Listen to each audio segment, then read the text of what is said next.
Hola, ¿qué tal? Mi nombre es Beatriz Navarrete. Les doy la más cordial bienvenida a nuestro curso técnico superior universitario en seguridad pública. En esta ocasión, nuestro módulo 4, desarrollo humano, con el tema 3, mediación policial.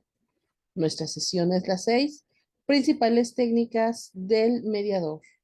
Y nuestro objetivo particular es que al finalizar la sesión, el alumno distinguirá las principales técnicas y habilidades que el mediador necesita para asegurar la profesionalidad y el éxito de sus intervenciones.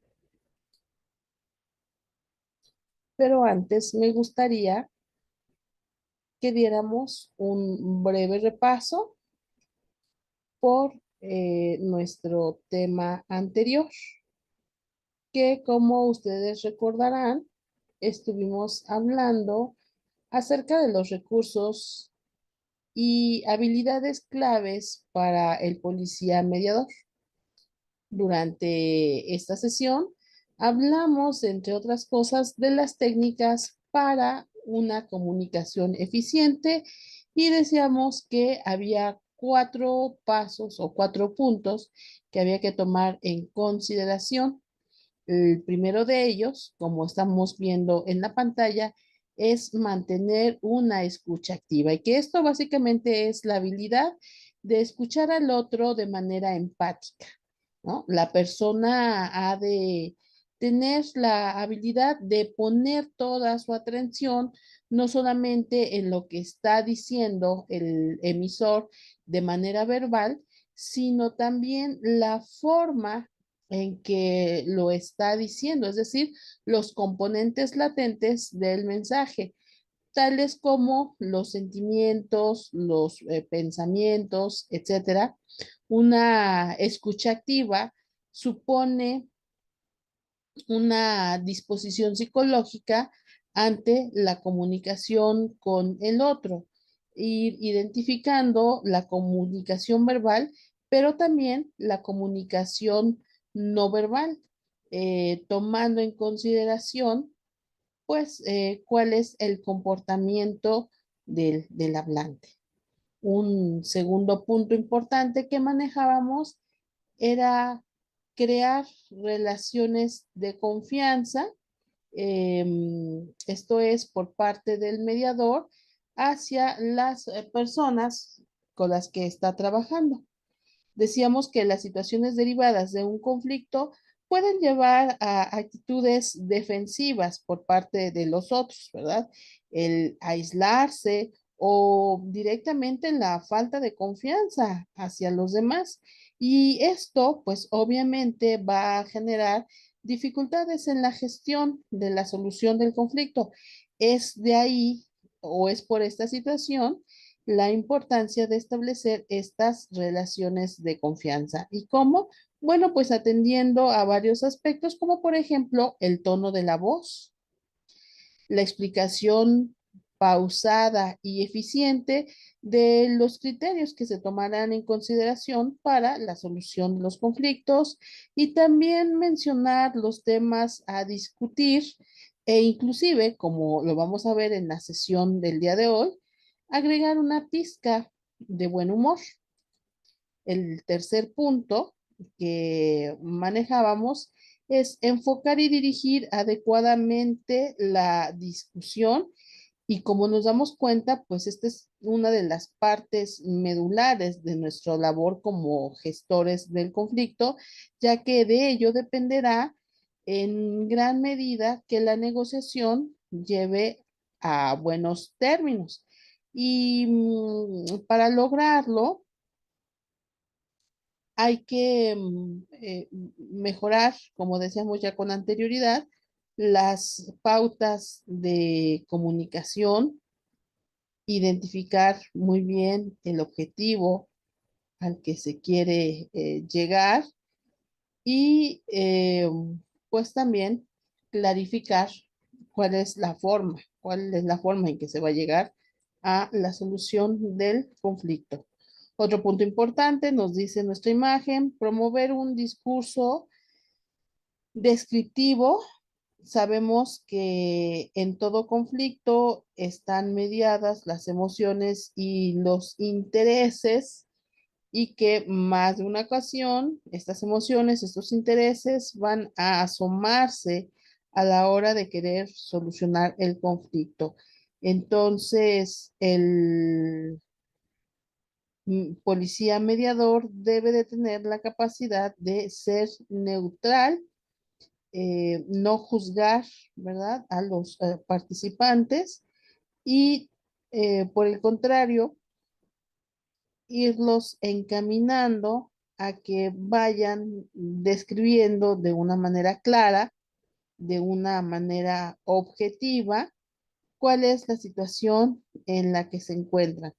Esto obviamente pues tiene que ver con la elección adecuada de las palabras que se van a utilizar, evitar palabras altisonantes, jergas, estereotipos, pero también, por ejemplo, frases de relleno, muletillas, frases que sean repetitivas y también evitar amenazas, evitar chistes hostiles, sarcasmos o preguntas incómodas que no tengan absolutamente nada que ver con la solución del conflicto que está presente. Como último punto en estas técnicas de comunicación eficiente, tenemos la situación de emplear técnicas de persuasión, que son ya formas específicas de comunicación que van a estar dirigidas a favorecer un cambio en la actitud de los participantes. Se puede decir que gracias al poder persuasivo de la comunicación se pueden alcanzar las metas. Y este poder persuasivo dependerá de las características del comunicador, por ejemplo, su credibilidad. De ahí que hayamos dicho en reiteradas ocasiones que el mediador debe de generar confianza. Otro punto importante es el interés que despierte en las personas que están escuchando su mensaje, el contenido, obviamente, de dicho mensaje y el modo en que se presentan los argumentos. Acuérdense que ya hablábamos de que también el tono de voz, pues influye mucho en cómo ese mensaje está siendo transmitido y lo que se denomina también proxémica, el lenguaje no verbal, es decir, cuáles son las actitudes corporales que estoy teniendo cuando como mediador estoy tratando de solucionar un conflicto. Para terminar este repaso, recordaremos también que la semana pasada hablábamos de que debe de existir un esquema formativo del mediador policial que estaría estructurado por tres elementos: motivación, habilidades sociales y ordenamiento jurídico. Cuando hablábamos de motivación, pues señalábamos que es importante que el mediador policial vea y alcance, lógicamente, una satisfacción en el trabajo que está haciendo, que identifique que está haciendo algo benéfico por sus conciudadanos y que para alcanzar este objetivo, debe de haber un trabajo en equipo, debe de haber, por supuesto, un alto rendimiento y una actitud positiva. Debe de estar en todo momento seguro y consciente de que está beneficiando a los conciudadanos. Dentro del esquema formativo del mediador policial también deben de incluirse habilidades sociales, que ya las hemos manejado en sesiones anteriores. Decíamos que debe de tener habilidades de comunicación, pero también habilidades en la negociación, un alto grado de empatía, acuérdense, ponerse en los zapatos del otro.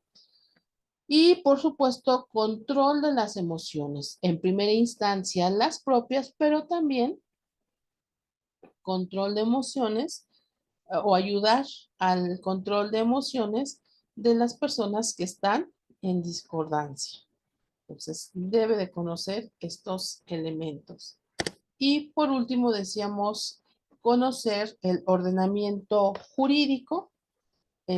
Aquí básicamente de lo que estamos hablando, pues es el hecho de conocer las normas que regulan el comportamiento individual y colectivo de nuestra sociedad. Todo esto pues para garantizar el cumplimiento de esas normas.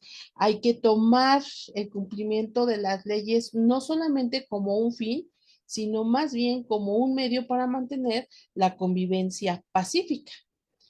La policía tiene que colaborar para que los acuerdos, además de ser justos, sean legales, contribuyendo a que funcionen los mecanismos informales del control social donde estamos hablando de la familia, de las escuelas, de los grupos deportivos, etcétera. Y por último, acudir a los mecanismos formales de control social si es que estos mecanismos informales fallan, incluyendo en ocasiones el uso de la sanción y de la fuerza, siendo en este caso la policía la única institución que está facultada para esta función. Recuerden, ya lo dijimos en algunas otras sesiones, hay ocasiones en que se puede utilizar la mediación policial, pero también el mediador debe de saber reconocer cuando no es factible la utilización de la mediación y que entonces se tiene que recurrir a otras instancias. Bien, habiendo hecho entonces un resumen de nuestro tema pasado, vamos ahora sí a entrar de lleno a nuestro tema del día de hoy. Y como estamos viendo ya en nuestra imagen, comenzaremos con el tema de cambio en las disciplinas y técnicas de mediación. Bueno, ya hemos señalado que la mediación se puede estudiar y analizar como una ciencia, pero también como una profesión. El ámbito de la mediación como una ciencia, esta cumple con un sentido deontológico, antropológico y epistemológico. La mediación se convierte en un elemento que tiene características propias y que antes que nada debe de ser comprendido desde el ser y para el ser en su participación como operador y receptor. Y es que finalmente esta mediación la estamos utilizando en seres humanos. Entonces vamos a entender por mediación al encuentro que hay entre dos partes, ya lo hemos dicho en reiteradas ocasiones, que están en conflictos y en donde además aparece la figura de un tercero que es neutral y en el cual, mediante el diálogo, se trata de buscar una solución a los conflictos que surgen entre estas partes conflictuadas. Entonces, los elementos que siempre van a estar presentes en una mediación son el hecho de que siempre va a haber un método no adversal. Eh, ¿A qué nos referimos con esto? Que no vamos a confrontar a las personas, no vamos a buscar quién está bien o quién está mal. El siguiente punto es que la técnica de mediación es un procedimiento. La mediación es o aparece cuando existe un conflicto.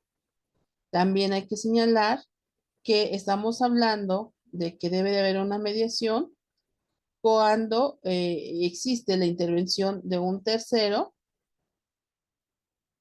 y también para identificar que haya mediación, pues hay que señalar que debe de haber voluntad por parte de las personas en disputa y que están dispuestas a llegar a encontrar un acuerdo, ¿no?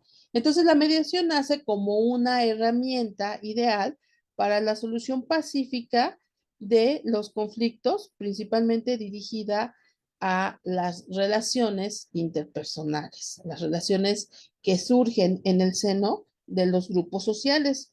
Y su base se va a identificar eh, a través de la negociación. Nosotros vamos a identificar en esta sesión que existen diferentes modelos de acción y que, pues una de ellas de las que vamos a estar hablando es la escuela de Harvard, pero vamos a señalarlo por partes. Entonces, decíamos, existen diferentes modelos que definen la mediación. Para adentrarnos en este apartado de descripción, es necesario retomar brevemente los modelos que definen lo que es la mediación con distinción a los objetos y a los enfoques que dan pie a cada uno de ellos, es decir, lo que los va diferenciando, lo que los va haciendo diferentes entre sí. Y entonces vamos a señalar que existen modelos que ofrecen un referente teórico que guían la práctica profesional, dado que van a establecer todo una serie de procesos metodológicos y el uso de técnicas en la consecución de los objetivos determinados. Eso es lo que los va a ir diferenciando.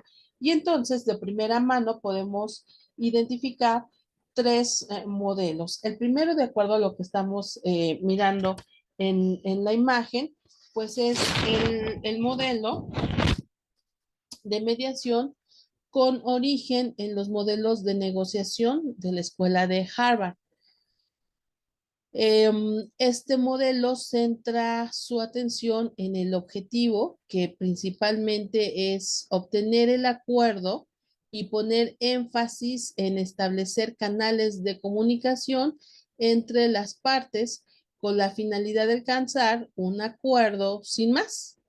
La mediación vamos a considerar que es exitosa entonces cuando se llegue a un acuerdo. Reitero, el principal objetivo es obtener un acuerdo a través de la negociación. Y entonces, en este sentido, el mediador que practica este modelo de la escuela de Harvard debe centrar su participación en la comunicación, es decir, en abrir los canales de comunicación y en ceder satisfacer intereses por las partes beligerantes hasta lograr llegar a un acuerdo y pues para ello será necesario la preparación en el uso de técnicas comunicacionales y en la identificación de los diferentes estilos de comunicación que practican las partes beligerantes. La ciencia jurídica y la ciencia de la comunicación son las disciplinas que más van a aportar al desahogo de las sesiones de mediación apegadas a este modelo. Es decir, la ciencia jurídica y la ciencia de la comunicación son las que más se utilizan en este modelo de negociación de Harvard. Luego tenemos un segundo modelo al que vamos a denominar mediación basada en el modelo transformativo. Aquí en esta, el mediador debe enfocarse en modificar la relación entre las partes, por lo que no se pone tanta importancia o tanto interés en obtener un acuerdo. La mediación Por lo tanto, será exitosa no solo cuando se llega a un acuerdo, sino que además, específicamente, aparte del acuerdo alcanzado, se da como resultado la transformación positiva de la situación en conflicto o la crisis preexistente. Si se dan cuenta, va un poquito más allá. En este modelo, la ciencia de la comunicación sigue siendo principal, sigue teniendo un papel preponderante, pero también destaca la necesidad de utilizar herramientas basadas en lo que se conoce como programación neurolingüística, es decir, PNL. Entonces, comunicación y PNL es son las herramientas. Y el tercer modelo que tenemos es el modelo circular narrativo. Este modelo, al apoyarse en las teorías postestructurales de la narrativa, trata de cambiar la historia que cada parte ha elaborado y conseguir acuerdos en la medida de lo posible. Este modelo trata de cambiar las historias y para ello se basa en las principales influencias de la psicología, como por ejemplo la comunicación y las bases de la concepción teórico de lo familiar sistémico. El mediador entonces en este modelo modifica las narrativas con la intención de que la percepción de las partes cambie de negativa a positiva y con ello abra la oportunidad de solucionar las situaciones conflictivas. Y es que en muchas ocasiones yo estoy pensando que el otro solamente quiere molestarme y en ese momento me cierro completamente a una posible solución. Pero con este modelo circular narrativo, me doy la oportunidad de abrirme y escuchar lo que el otro tiene que decir y entonces desde allí comprender cuál es su punto de vista e identificar que no se trata de que el otro solamente quiere molestar, sino que verdaderamente tiene necesidades o demandas genuinas. Por eso se le conoce como circular narrativo. Como nos damos cuenta, pues entonces es evidente que el estudio de la mediación ha cambiado constantemente en función de la necesidad de enfocarla al análisis humano de las partes que van conformándolo. Y no solamente se queda en la entrada, es decir, en la situación del conflicto, es decir, ha buscado diferentes enfoques, diferentes objetivos y por ende diferentes alternativas. Es importante identificar qué es lo que se busca con la mediación y entonces a partir de ahí utilizar alguno de estos modelos. Bien, como nos damos cuenta, el enfoque eh, de Harvard, este enfoque de los modelos de negociación, eh, que está buscando o cuyo objetivo es eh, poner énfasis en establecer, en abrir los canales de comunicación para alcanzar un acuerdo, podríamos decir que si bien es sencillo, pero también es altamente eficiente.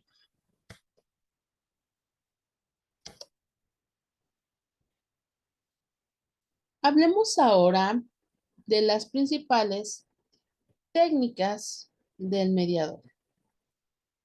Y en este sentido vamos a comenzar a hablar del concepto técnica como la forma o el procedimiento o inclusive el recurso que se debe de emplear para alcanzar un objetivo. En el ámbito profesional, una técnica se convierte en un recurso indispensable para tener un desempeño eficiente.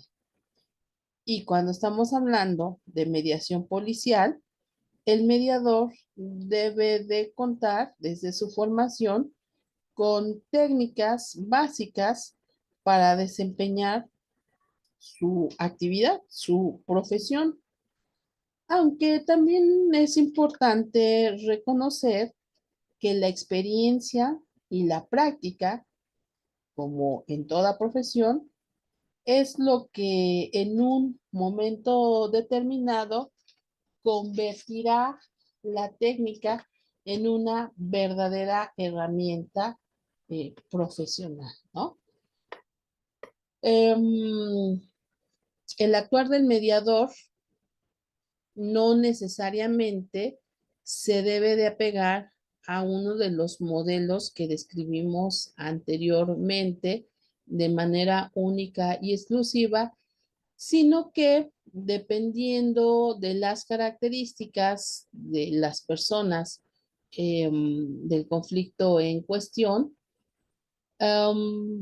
deberá de identificar, deberá de ser flexible a la hora de utilizar alguno de estos métodos, ¿verdad?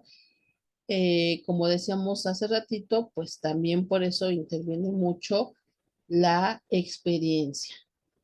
Entonces, el mediador debe permitirse adecuar las técnicas adquiridas siempre en función de las delimitaciones de cada caso con los que están trabajando, de las partes en conflicto y de la materia del mismo conflicto. ¿Sí? A continuación vamos a ir enlistando algunas de las técnicas detectadas para la práctica de la mediación que obviamente facilitan este proceso y que ayudan a alcanzar el éxito. Las técnicas, digamos, que tienen una influencia multidisciplinar, es lo que se ha ido identificando como lo más efectivo en un proceso de mediación. Y bueno, pues tenemos la primera que nos habla de la congruencia de emociones. Ajá. Y se dice que cuando existe un conflicto, nuestra congruencia es el principal elemento afectado porque es fácil detectar que las personas que llegan ante un mediador presentando un conflicto pueden llegar a tener una relación fragmentada entre lo que piensan, lo que sienten y lo que hacen. Entonces, el mediador debe de encontrar el sentido a todo esto y hacer una alineación comportamental derivada del manejo correcto de esas emociones. Me explico, el mediador tiene que ayudar a em, las personas a identificar, por una parte, qué es lo que están pensando, qué es lo que están sintiendo y qué es lo que están haciendo. Y estos tres elementos deben de estar alineados. Si esto sucede, entonces estamos hablando de que la persona está en congruencia.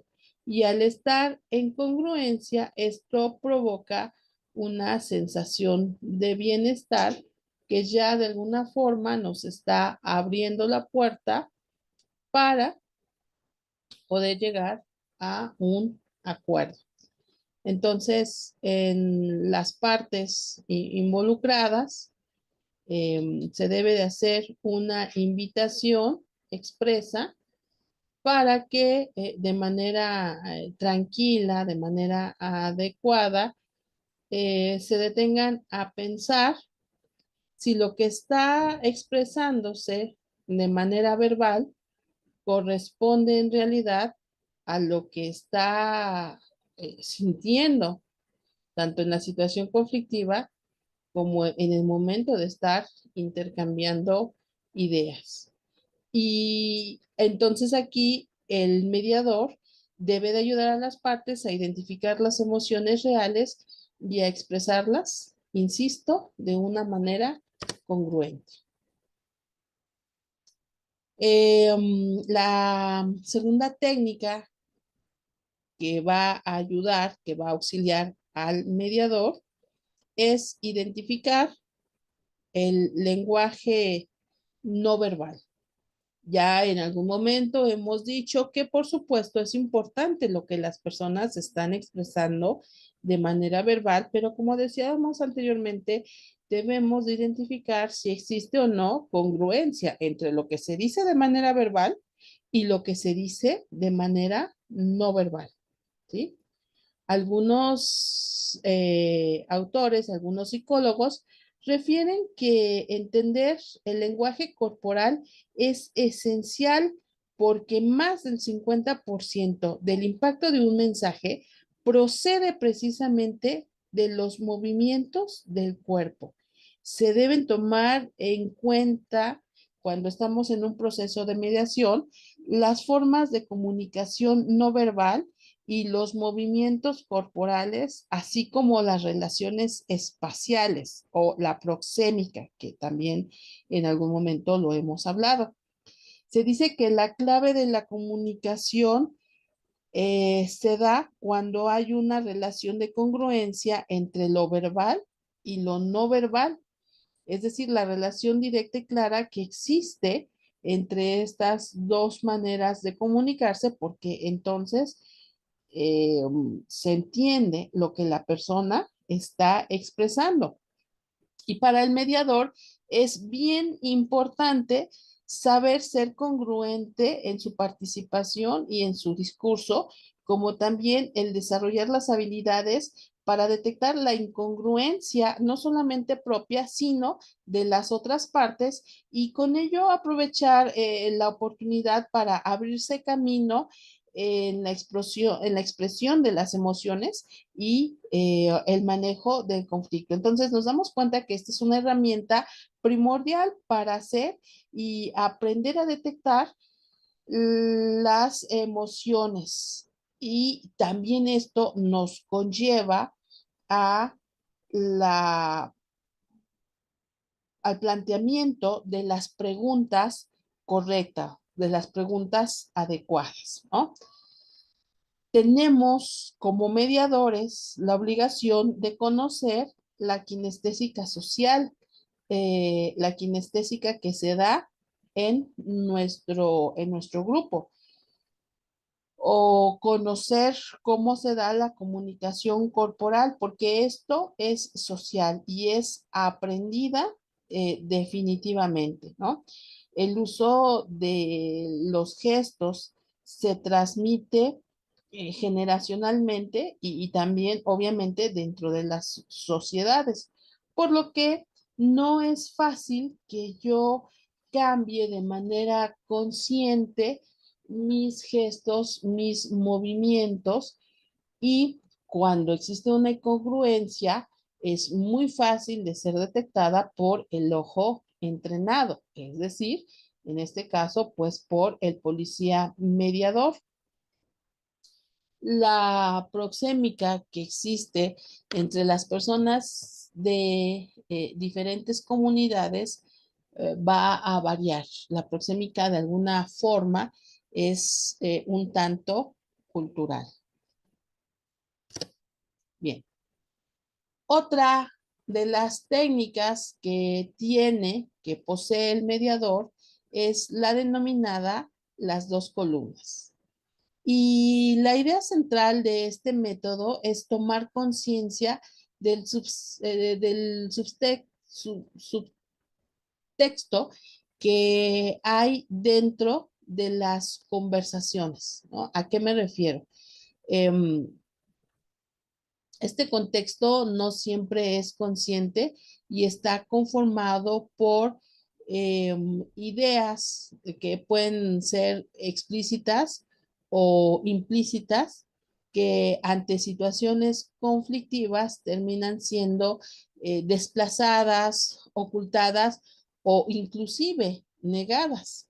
Normalmente cuando las personas se encuentran dentro de una situación conflictiva, su mapa mental, es decir, la manera de ver las cosas, se centra en la negatividad de las situaciones y su perspectiva y sus opiniones se van a basar en la elaboración de juicios que son opiniones basadas en lo subjetivo y en lo emocional y que además de todo suelen ser transitorias, por lo que carecen de objetividad y, como ya nos estamos imaginando, no nos ayudan a la solución del conflicto.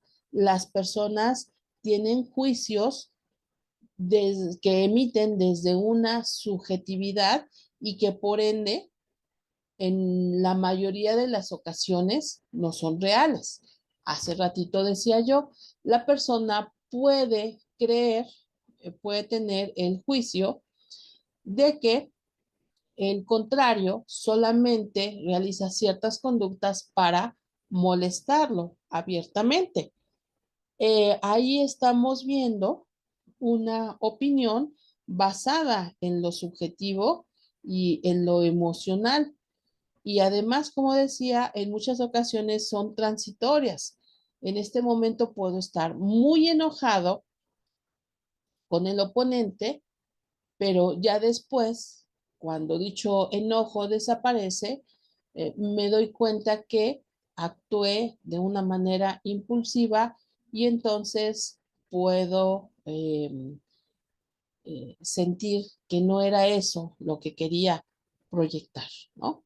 Entonces, la técnica de las dos columnas ayuda al mediador a la exploración de los pensamientos y los sentimientos no dicho por las partes involucradas para convertirlos en hechos que faciliten la toma de decisiones. Dicho de otra manera, estamos buscando que el otro se confronte consigo mismo para que identifique si verdaderamente eso es lo que siente, si verdaderamente eso es lo que quiere transmitir, ¿no? Y entonces el mediador puede trabajar con las dos columnas en una sesión privada con una de las partes para ayudar a clarificar estas ideas y estas emociones, ¿sí? Se hace una técnica de reflejo en donde preguntamos a la persona en cuestión si verdaderamente eso es lo que quiere transmitir, si eso es lo que quiere decir o si eso es lo que está sintiendo genuinamente. En la columna de la izquierda se esclarecen pensamientos y sentimientos no dichos, porque recordemos que en muchas ocasiones callamos lo que queremos decir por muchas variables. Y luego en la columna derecha se establece lo explícito, lo dicho por las personas para indagar en la realidad entre ambas percepciones y entonces ahora sí esclarecer las intenciones de lo que están diciendo, las intenciones de lo que están expresando. La siguiente técnica que tenemos en pantalla es el humor. Y este es un punto muy importante. Hemos dicho en varias ocasiones, en varios momentos, que es importante generar un clima de confianza. Y esto lo podemos alcanzar, por supuesto, a través del humor. No es necesario que en todo momento nos presentemos como personas serias y rigurosas, ser ceremoniosos y aburridos, porque en muchas ocasiones y a muchas personas esto les puede generar inseguridad o inclusive hasta temor. Entonces, dicen los analistas que se puede ser divertido, se puede ser flexible y trabajar en un clima de humor controlado. Esto es importante. Un clima de humor controlado y acertado con el mismo sentido que se realiza un trabajo serio y profundo. ¿Por qué? Porque el humor permite posicionar a un tercero en un espacio de poder y despeja la imagen rígida y de tragedia que en muchas ocasiones la situación ya tiene per se. El mediador puede ir enmarcando su participación como facilitador en un ambiente de tranquilidad y de flexibilidad que permita a las personas mostrarse sinceras y congruentes. Para pronto, el humor nos ayuda a romper el hielo. Claro que es muy importante que identifiquemos que el humor cuenta con tres herramientas principales, ¿no? La primera es la inteligencia, la segunda la congruencia y la tercera la prudencia. Si el mediador logra hacer uso de estas tres bases indispensables, facilitará la apertura al diálogo por parte de las otras personas y lógicamente en consecuencia abrirá el camino de la empatía. Y con esto ya tenemos un gran camino recorrido. La siguiente técnica es la escucha. Fíjense ustedes qué importante es este aspecto que lo hemos manejado en sesiones anteriores. Se dice que escuchar es una habilidad esencial para poder establecer relaciones de todo tipo, ¿eh? Y además de todo, mantenerlas. Si se sabe escuchar, el éxito prácticamente llega solo. ¿Por qué? Porque así es más fácil poder entender las demandas de los demás. Y lógicamente, en mediación, escuchar se logra sabiendo qué es lo que el otro quiere, lo que al otro le duele o inclusive lo que al otro le molesta. Y cuando sabemos qué es lo que quiere el otro, qué es lo que le duele y qué es lo que le molesta, entonces las partes involucradas tienen las herramientas para gestionar la solución del conflicto. Y el lado opuesto, el permanecer callado mientras otra persona habla, se dice que no necesariamente es estar escuchando. Para que una escucha sea real y genuina, eh, se debe de tener la intención de verdaderamente entender lo que el otro está tratando de comunicar. Y esto se consigue a través de, número uno, eh, abrirse a lo que el otro está diciendo, es decir, buscar entenderlo. Disfrutar, sí, disfrutar la comunicación con el otro y entender y aceptar que se puede aprender del otro. Si no es así, entonces lo que puede generarse es que nos cerramos a lo que el otro está tratando de comunicar. Y otro de los elementos importantes de la escucha es que nos ayuda a brindar consuelo. Y eso es una parte muy importante, ¿no? Entonces, nosotros pues vamos a ir identificando, lo voy a regresar, em, a señalar algunos pasos que son importantes para verdaderamente establecer una escucha eficaz, ¿no? Y bueno, nos dicen los diversos autores que para una escucha eficaz es importante que se le considere a esta escucha como una habilidad importante, interesante y útil para poder lograr la mediación de cualquier conflicto. Y se refiere a percibir la escucha como un proceso activo que requiere de la participación, porque para poder entender plenamente lo que el otro me está diciendo, es habitual hacer preguntas para corroborar lo que el otro está diciendo.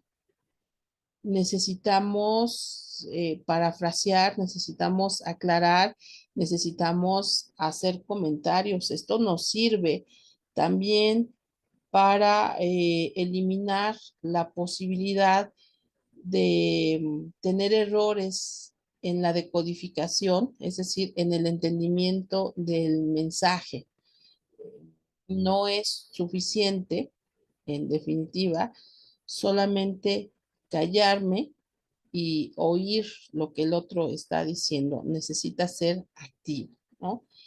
Y esto se da a través de varios pasos, como por ejemplo, mostrar interés, ¿sí? Para que haya una buena escucha, debe demostrarse genuino interés. Esto es muy importante, ¿sí? Y se puede mostrar interés tanto de manera verbal como no verbal. En el caso de lo no verbal, por ejemplo, pues es moviendo la cabeza afirmativa, de manera afirmativa, cuando es necesario, es mirar a la persona en todo momento cuando está hablando, mantener los brazos abiertos, no cruzados, y si se está sentado, pues también con las piernas abiertas, porque brazos y manos cruzadas implican pues que estamos cerrados. No mirar a nuestro interlocutor también puede generar la idea de que hay desinterés. Otro punto importante es clarificar, hacer más claro el mensaje. Y esto se puede conseguir a través de hacer preguntas abiertas y de forma que el, eh, la persona que estamos escuchando nos amplíe la información, ¿verdad? Que el emisor nos diga de manera más amplia lo que ya nos puede estar diciendo de manera a lo mejor de demasiado sencilla. Otro punto importante es reflejar, es decir, cambiar a las palabras propias lo que el otro ha ido contando, lo que el otro ha ido narrando con relación a los sentimientos, al sentido de su aplicación. Esto es para clarificar las expresiones emotivas. Ajá. Ponemos en nuestras propias palabras lo que ya dijo la otra persona y luego corroboramos, le preguntamos si Eso que nosotros acabamos de interpretar es lo que la persona nos está queriendo transmitir. Y pues lógicamente, si la otra persona asiente, pues quiere decir que sí estamos entendiendo lo que la otra persona nos está diciendo. Dentro de este punto del reflejo también puede existir resumir, ¿verdad? Que sería hacer una agrupación de la información que estoy recibiendo, pues de manera muy concreta, tanto de los hechos como de los sentimientos. También a manera de que la otra persona nos diga si sí es lo que nos está queriendo transmitir. Otro punto es el anclaje. El anclaje lo vamos a entender como un procedimiento en el que la relación de un estímulo externo eh, con una experiencia se da de tal manera que si aplicamos ese estímulo, haremos que aparezca de nuevo la sensación. Esto va muy emparentado con lo que sería el aprendizaje clásico. Aquí el policía mediador debe de tener mucho cuidado de provocar solamente anclajes positivos en un intercambio de ideas y lógicamente evitar anclajes negativos, pues para no perjudicar los avances que se vayan teniendo en el proceso y sobre todo también pues para que no se den bloqueos emocionales, porque cuando hay anclajes negativos puede ser que las personas se cierren, ¿verdad? No se sientan a gusto y entonces pues se cierren, se bloqueen. Otro punto importante para llevar a cabo una buena escucha es realizar el parafraseo, que también va muy de la mano con lo que decíamos, el reflejo, ¿no?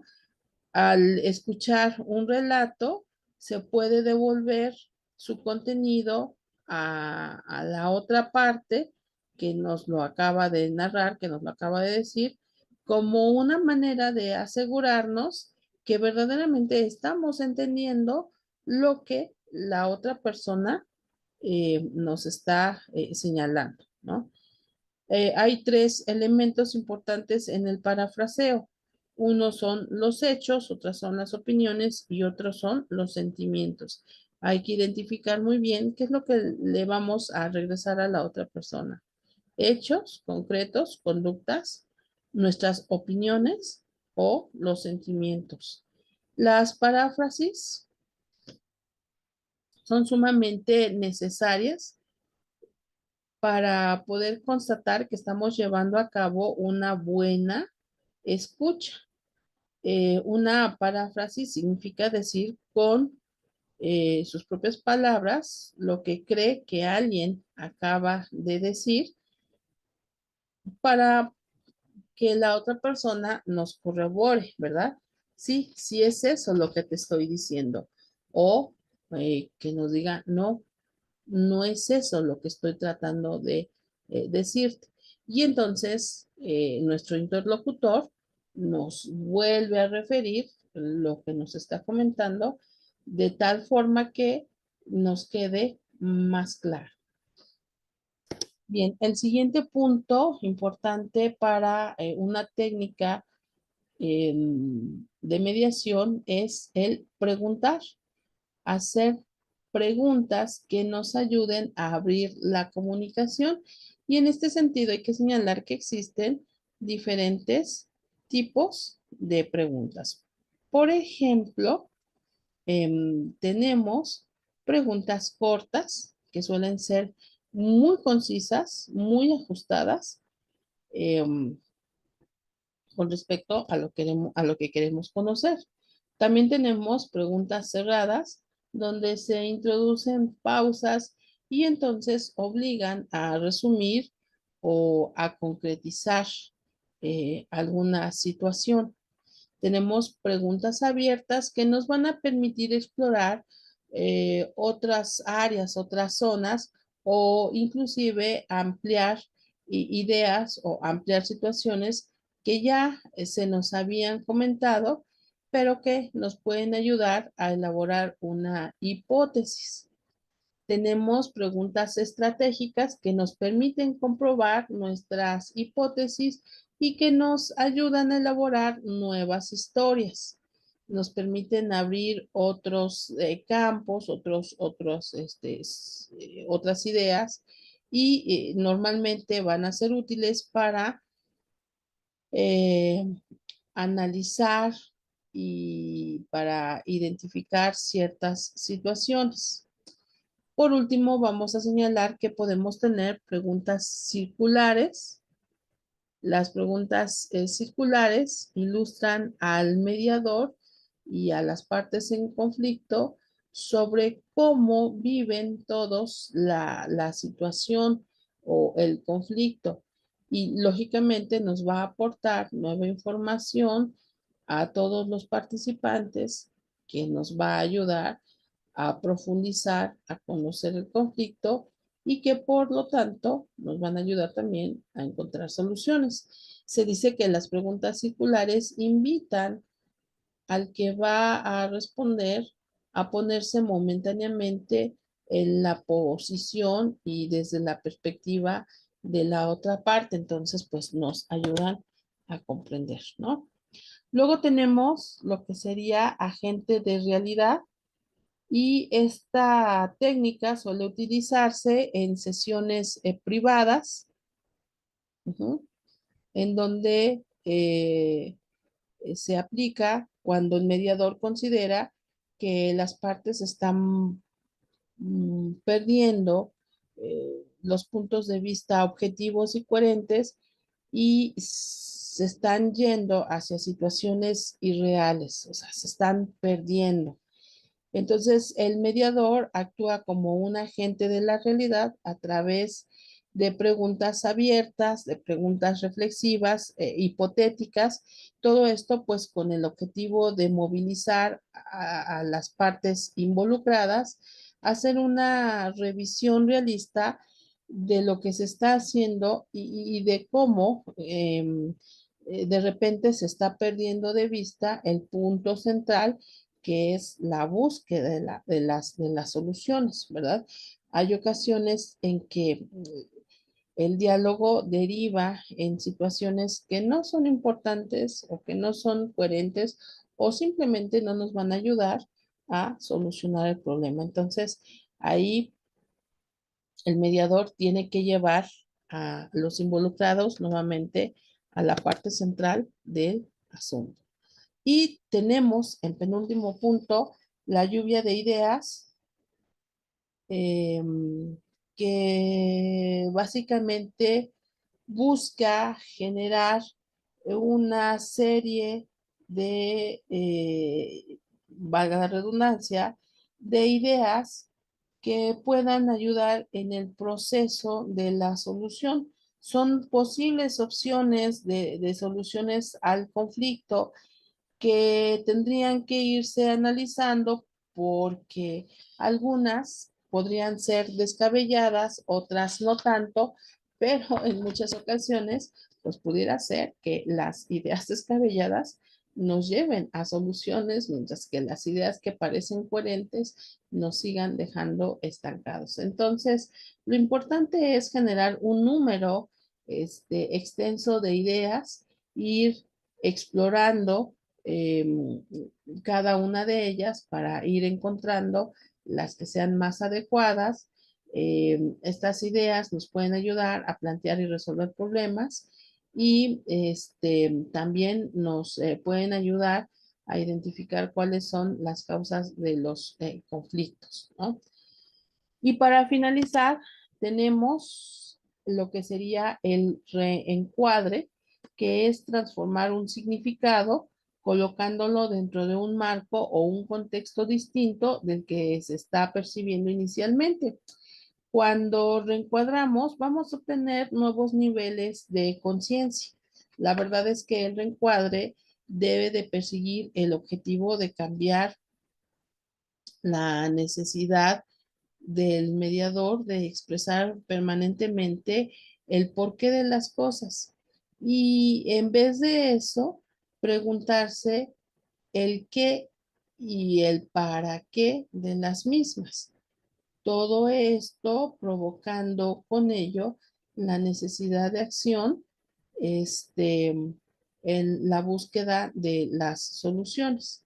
Entonces, esta técnica va a ayudar al mediador a ubicar a las personas dentro de un marco de referencia con la intención de poder ayudarle a comprender de una manera positiva lo que ha ido manifestando y lo que está expresando, ¿no? Se pretende que ayude a las partes a reconocer cuáles son sus propios recursos y también a transformar el significado negativo en un significado positivo que lógicamente permita una actitud más asertiva, ¿no? Entonces, como nos damos cuenta, en definitiva, el éxito de la mediación pues está determinado por una serie de factores y elementos influyentes que pues en muchos casos no van a involucrar directamente al mediador y su profesionalismo, pero que sin embargo es una tarea importante del mediador como profesional y es que nos va o le va a ayudar al mediador a ir guiando paso por paso a los involucrados a la consecución de la resolución del problema. Pero, como nos dimos cuenta, a través del uso de las diferentes técnicas y herramientas que para ello han sido planeadas y especificadas. ¿Sí? Bueno, hasta aquí dejamos el tema de esta sesión. Yo les agradezco enormemente su atención y les pido que continuemos en la siguiente sesión. Muchas gracias.